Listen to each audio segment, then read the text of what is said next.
মৃত্যু এসে একদিন বলবে, your time is over darling, let's go, চলো, এবার তোমার সময় শেষ, সবাইকে টাটা করে দাও। ঠিক তখনই আমাদের চলে যেতে হবে সেই না ফেরার দেশে। খুব কষ্ট হবে, কত না বলা কথা বাকি থেকে যাবে, কত কাছে আসার মুহূর্তগুলো হারিয়ে যাবে।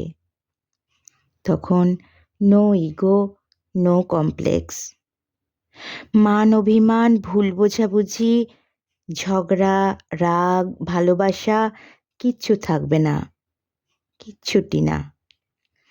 একটু ছুঁয়ে দেখা থাকবে না, কাঁধের ওপর মাথা রেখে কান্না থাকবে না, শুধু চুল্লির আগুন অথবা 6 ফুট জমি।